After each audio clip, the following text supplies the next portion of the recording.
You know that TikTok is full of good and bad content. But did you know it's also full of scammers? In this video, we are investigating some of the most shocking ones. So, let's dive in. So a lot of the scams I found kind of fell into this get rich quick type thing. That's not surprising. Like for example, this one, which is a watch videos to get money. I get those all the time. I've been spending time on the beach, but I made $300. No, you didn't. Now, a pretty interesting thing happened with these scams. Like I was saving all of them. I was training my algorithm to show all of them. Yeah. And when I went to this particular scam website, it led me to the following page. Why restocking videos are taking over social media. Huh? There's something incredibly satisfying about watching a perfectly organized fridge. So that's not really the get rich quick thing you would expect. It's just millennial blog slop. I guess. So I was like, what the hell's going on here, right? They're probably selling the containers and like the organization thingies? You are entirely wrong. Oh wow, okay. Let's go through it. All right. Yeah, so I decided to open up the developer tools on this website because I noticed this was the only page on the website. And if you look in here, you'll see that it is a website that is 3.3 kilobytes. That's the tiniest site of all time. Yeah, you would expect like 1 megabyte for an average website. And do you see those sort of weird fetch requests at the bottom there? Data trackers. A fetch request will be like, who are you, where are you coming from? Right. What I think is happening here is quite savvy in that this website was identifying that I was not coming directly from the TikTok ad. So the fetch requests were like, if you're coming from the TikTok ad, you go to the scam link. If not, we send you to this absolute dummy page. So they have like a fail-safe built in. I think so. That's crazy. So this felt like a challenge. If we move on to the next thingy here, you can see that the website is so tiny, it doesn't even have a fave icon. That's the thingy when you load, like when it's in the tab, right? Exactly, it's a little tap icon. I will admit, haven't added one of those for coldapparel.com yet either. This meant that I could try out some links, like thatwebsite.com/faveicon.ico or wp-admin. And by doing that, I was led to the following. A Russian backhand. A Russian backhand. Interesting. So we're probably dealing with Russian scammers. Weird, never come across those. Yeah, that's rare. Now, I did know we have these fetch requests, and as long as you make it seem like you're coming from a TikTok ad, you'll get the extra site. Yeah. So I pretended to be a phone instead of a desktop. I just disabled JavaScript so I couldn't identify stuff, and I was led to the thing behind you.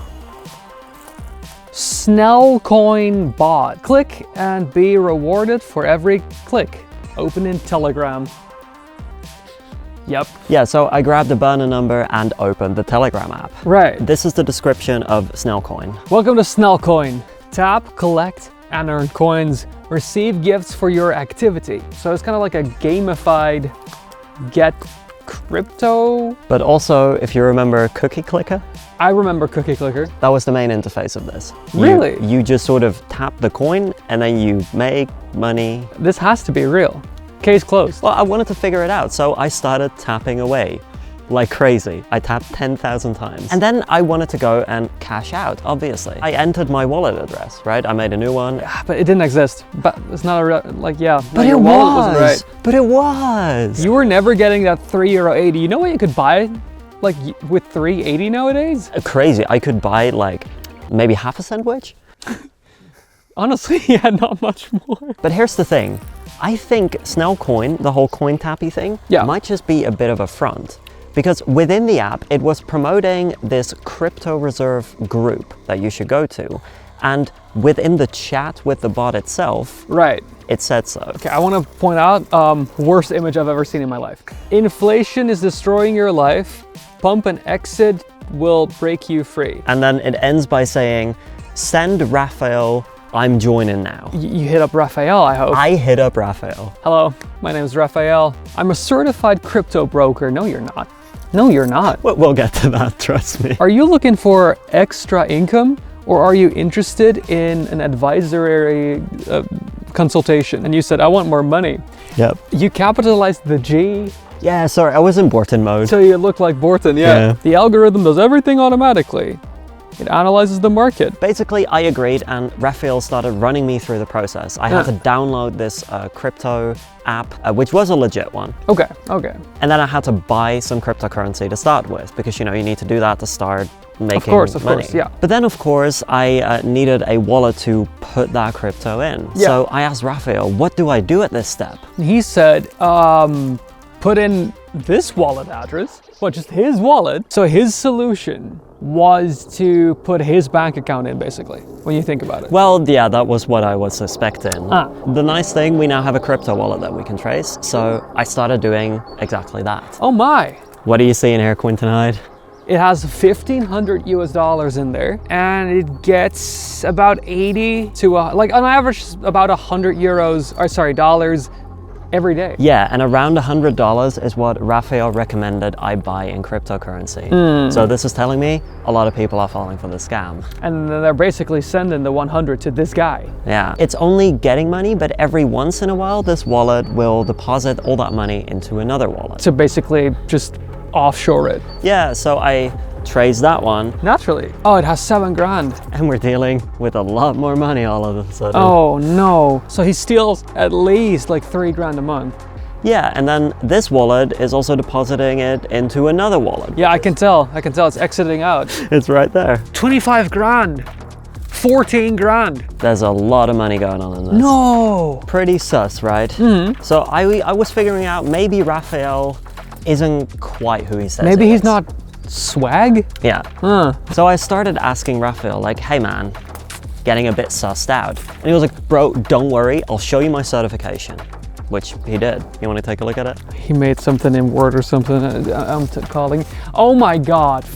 Off. This is the most AI generated certification on a wall that I've ever seen. Also, he sent you a video? He sent a video note, which was a super convincing deepfake. But here's the thing, that certificate came from Bitvavo, which is like one of the Dutch big cryptocurrency thingies. Yeah. So I just sent him an email. Thank you for your message. We have investigated the party you're in contact with. This party is involved in fraudulent activities, and we strongly advise you to immediately break all contract and refrain from making any further payments. You know the crazy part? What? These scammers even set up their own fake Bitvavo support Telegram channel, because they were like, if you want to verify it, you can contact the Bitvavo people. But they're also them. Yeah.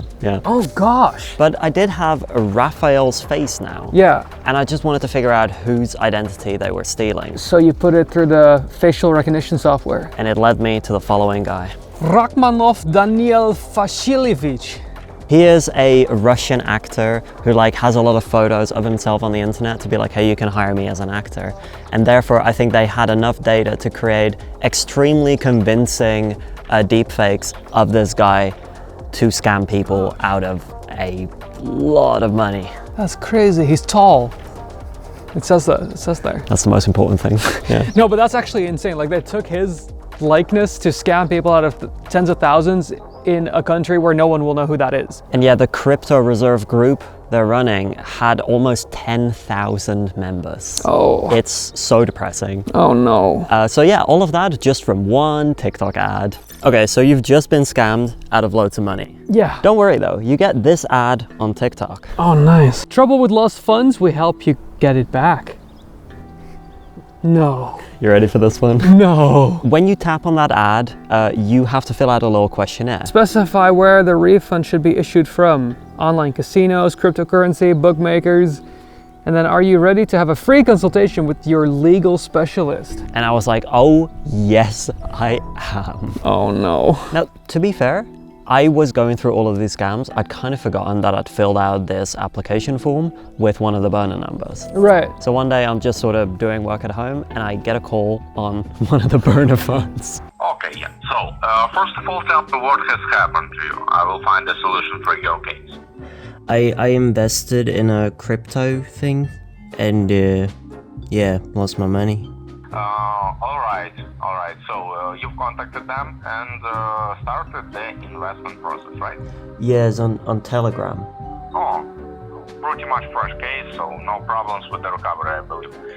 We'll simply check the banking system, how they did receive the money from your side, and we'll find out where they have hidden it. Okay, just great.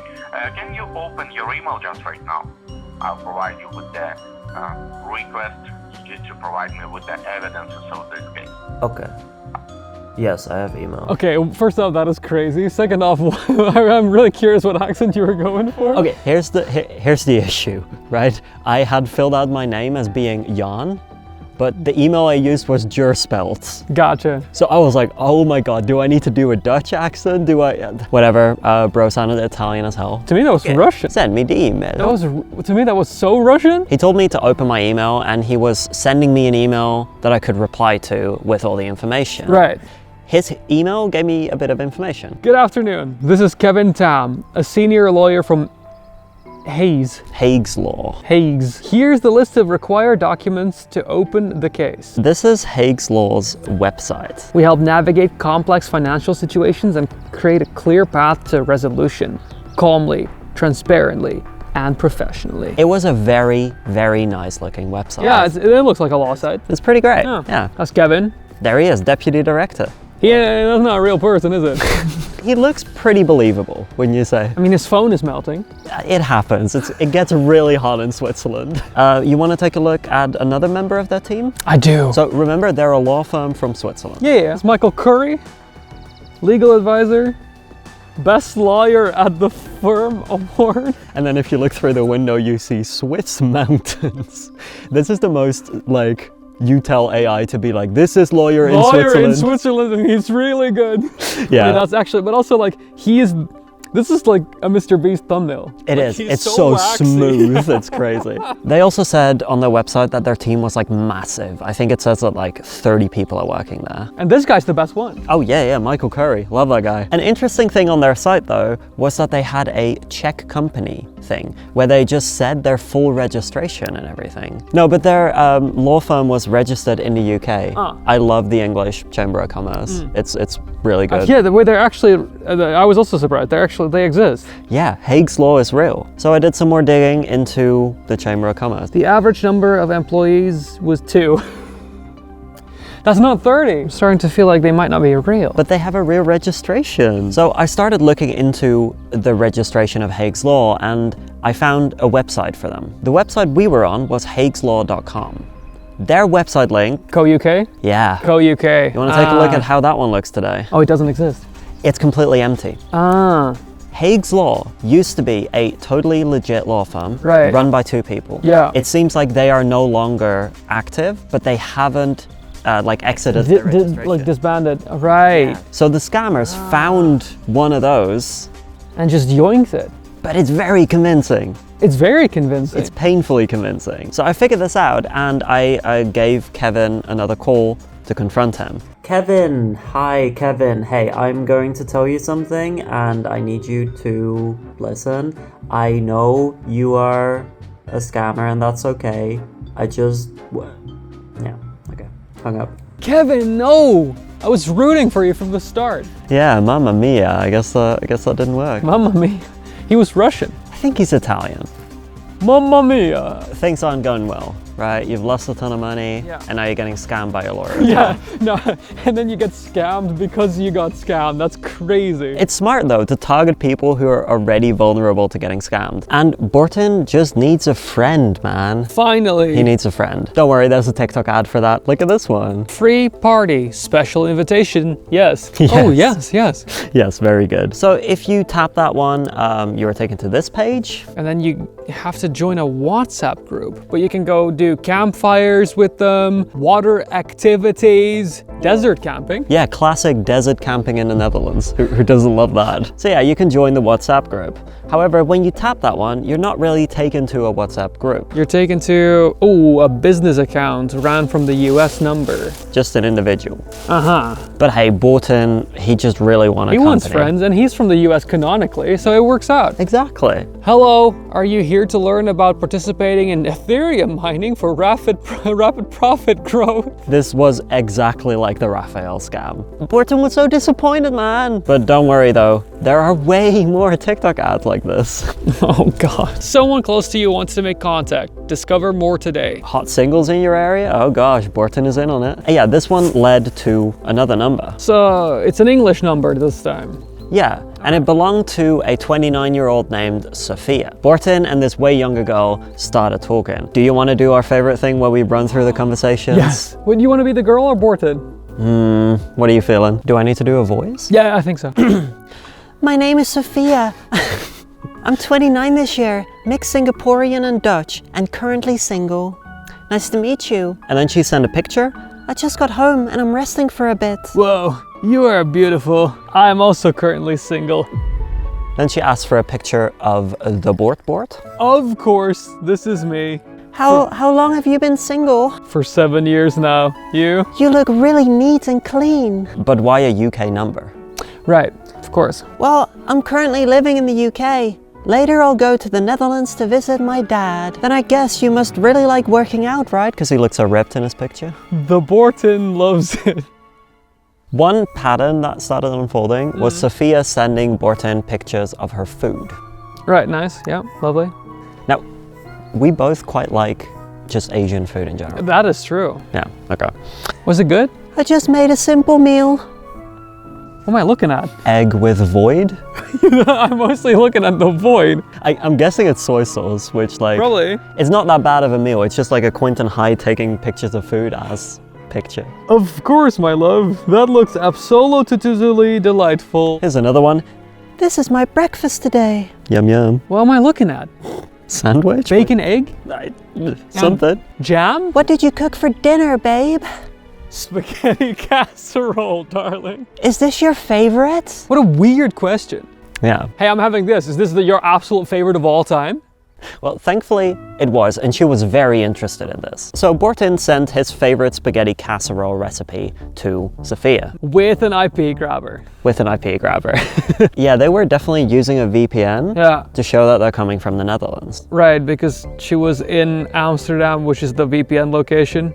Also really needed to charge her battery, apparently. Yeah, and he even gave a warning that was like, yeah, this person is doing stuff. Yeah. Quite savvy of them. Thankfully, they're not quite savvy enough. Okay. Because one thing this IP grabber also does is grab the time zone that your phone is set to. Kuala Lumpur. Malaysia. Malaysia. Yeah. Ha! Which is neither Singapore, nor the Netherlands, nor England. So I was trying to figure out what was happening here. And then Sophia wanted to have a phone call with the Bort. A video call even. Wait, what? Yeah, guess who showed up? Wait, what? Yeah. Wait, no way. I'm so confused. There was someone who definitely looked a lot like the pictures that she was sending. Yeah. So now I was able to run several pictures of what actually is her face through our facial recognition software. This is insane. I got several hits, the main one being a Japanese website that is an aggregator of fake profiles. Wait, so her whole thing is just doing this? Yeah, online. Line is, I think, the Japanese, like, WhatsApp? Now, you're probably kind of expecting and wanting the catharsis of me confronting this scammer on a call. However, there is quite a bit of a caveat when you're dealing with scammers operating in East Asia. To illustrate that, here's a quote from the International Justice Mission. Forced scamming is one of the most complex and fastest growing forms of modern slavery in the world. Criminals use social media platforms to falsely advertise lucrative jobs with good salaries and ideal working conditions. Traffickers will frequently arrange whatever accommodations are necessary and make their offer too good to refuse. When the victims arrive, perpetrators confiscate their passports, identification documents, and cell phones to prevent them from leaving or calling for help. They are not allowed to leave and are frequently abused and beaten. So there's a good chance that she's not behind this at all. She's just one of the victims. I think it's quite possible. God, man. I hope it's not the case, but given the inconsistency in pet names, her only being able to call like during a specific time frame every day, I do feel like this might be the case, and therefore I didn't want to take the risk of confronting this person and potentially inflicting more abuse upon someone for not successfully scamming me. Fuck. Again, all of this just from TikTok ads. Yeah, that's what I was just thinking that. That's crazy. So left without money, without a lawyer, and without a girlfriend, Quinten was feeling quite hopeless. That makes sense. But then he got another TikTok ad telling him how he could make a lot of money by watching more videos. Oh, come on. So he went for it. You know, he just went for it. Yeah. This app told him he would get rewards if he fully watched some YouTube videos. Okay. Now, of course, he would never be able to cash out those rewards, but No. sunken cost valley, you know? Oh my God, I think I know what that is. Quinten, why would one of these scam apps want you to fully watch a YouTube video? Buying illegal views on YouTube. Like the view botting, but they're not bots, they're actual people that watch it. Exactly. Uh-huh. I think there is a whole ecosystem of buying view You're right. scams. It all feeds into each other. So how about you subscribe, and next week we have an entire separate video specifically about view botting and stealing views and buying views on YouTube. See you there. Subscribe. Please?